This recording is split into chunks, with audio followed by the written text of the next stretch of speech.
নমস্কার, Assam prime network থেকে আমি ইন্দ্রাণী আপনাদের স্বাগত জানাচ্ছি। যুদ্ধকালীন তৎপরতায় বিকল্প রেলপথ নির্মাণের দাবিতে শিলচর লামডিং ব্রডগেজ রূপায়ণ সংগ্রাম কমিটির বিক্ষোভ সমাবেশ শিলচরে। লাগাতার টানা আন্দোলনের পরিপ্রেক্ষিতে গত ব্রডগেজের কাজটি 18 বছর আগে ত্বরান্বিত হয়েছিল। এই আন্দোলন অব্যাহত রাখতে হবে।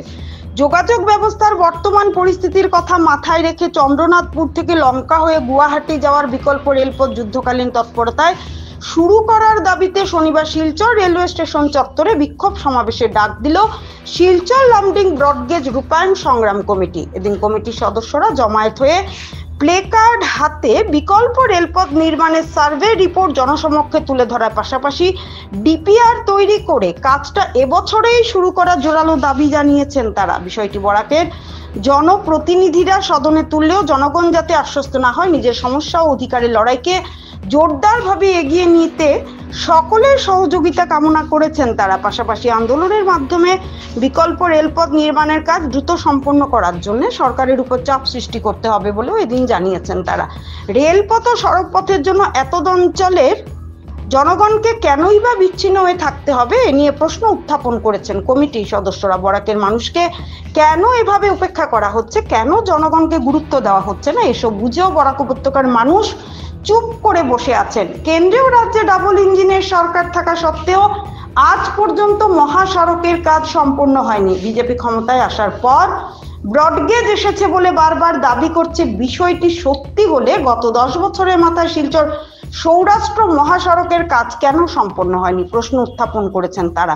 সরকারকে চরম হুঁশিয়ারি দিয়ে কমিটির কর্মকর্তারা গোটা পরিস্থিতির কথা এদিন তুলে ধরে রেলপথ ও সড়কপথ অতি সত্বর শুরু করার দাবি জানিয়েছেন। অন্যথায় আগামীতে ফের গণতান্ত্রিক আন্দোলন জোরদারভাবে গড়ে তোলা হবে বলে এদিন সাফ জানিয়েছেন তারা। এদিকে শিলচর রেলওয়ে স্টেশন চত্বরে আন্দোলন চলাকালীন পুলিশ উপস্থিত হয়ে কমিটির সদস্যদের গ্রেপ্তার করে অস্থায়ী জেলে পাঠিয়ে দেওয়ায় ক্ষোভ প্রকাশ করেছেন তারা। তাদের অভিযোগ, রেলওয়ে কর্তৃপক্ষের অনুমতি নিয়ে কমিটির কর্মকর্তারা প্রতিবাদ সাব্যস্ত করেছেন এবং তাদের দাবি আদায়ে স্টেশন সুপারিনটেন্ডেন্টকে একটি স্মারকলিপিও প্রদান করেছেন। এরপরও কাছাড় পুলিশ গণতান্ত্রিক আন্দোলনে ব্যাঘাত ঘটিয়ে কমিটির সদস্যদের কেন গ্রেপ্তার করেছেন, এ নিয়ে পুলিশের ভূমিকায় এদিন তীব্র ক্ষোভ ব্যক্ত করেছেন তিনি। আপোনালোকে এইটো অৱগত আছে যে আমাৰ বৰ্তমান যে বৰাইল হিলছৰ ওপৰত যে ৰেল ট্ৰেকটো আছে, প্ৰতি বছৰ এই বৰষুণৰ টাইমত বাৰ লেণ্ডশ্লাইডৰ কাৰণে বন্ধ হৈ যায় এবং বৰাক উপত্যকা সহ পাৰ্শ্বৱৰ্তী যিবিলাক ৰাজ্য আছে, নাগালেণ্ড, মণিপুৰ, ত্ৰিপুৰা, আমি বিচ্ছিন্ন হৈ পৰোঁ। এই বিচ্ছিন্ন হওয়ার কারণে আমার ইয়াতে মূল্যবৃদ্ধি ঘটি যায় আর নানা কারণে আমার ইয়ার যে মানুষজন আছে আমি নানা সমস্যার সম্মুখীন হওঁ।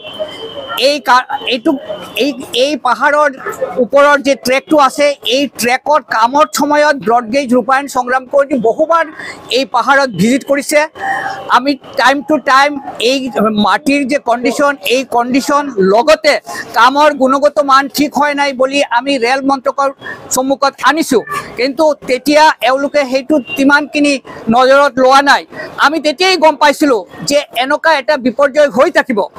তার পাছত 2015 সালত যেতিয়া ব্রডগেজটো আরম্ভ হল, তার পাছতেই 2016 সালৰ 9 ফেব্ৰুৱাৰী আমি হাইলাকান্দিত এটা কনভেনশন কৰিলোঁ। তাৰ পৰাই আমি দ্বিতীয় ৰেলপথৰ দাবিটো উত্থাপন কৰিছিলোঁ।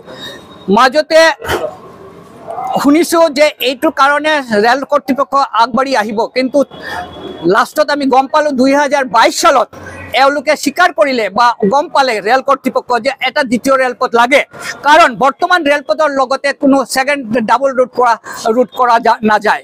এই প্ৰেক্ষিতত দ্বিতীয় ৰেলপথ যেটো চন্দ্ৰনাথপুৰ লঙ্কা, এই দাবিটো এওঁলোকেও গম পালে, কিন্তু 22ত সেইটো আৰম্ভ হোৱাৰ পাছতো এওঁলোকে এতিয়াও সাৰ্ভে ওলোৱা নাই, ডিপিআৰ হোৱা নাই, টেন্ডাৰ হোৱা নাই, কাম আৰম্ভ হোৱা নাই।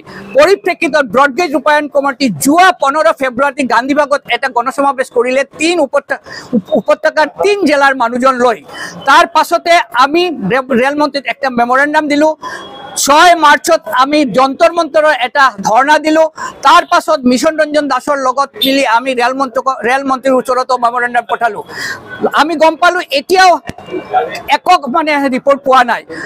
ইতিমধ্যে মোপাতে আপোনালোকে গম পাইছে যে লেণ্ডশ্লাইডটো হ'ল আকৌ এনেকুৱা এটা বিপৰ্যয় অৱস্থা হৈছে। পৰিপ্ৰেক্ষিতত ব্ৰডগেজ ৰূপায়ণ সংগ্ৰাম কমিটিৰ ওপৰত মানুহ এই উপত্যকাৰ মানুহৰ যে আস্থাৰ কাৰণে অনবৰত ফোন আহিছে যে আপোনালোকে আকৌ এটা কিবা কৰক। সেইকাৰণে আজি আমি আকৌ আন্দোলনৰ প্ৰথম আৰু এটা ষ্টেপৰ কাৰণে ইয়াতে বিক্ষোভৰ আমি ব্যৱস্থা কৰিলোঁ।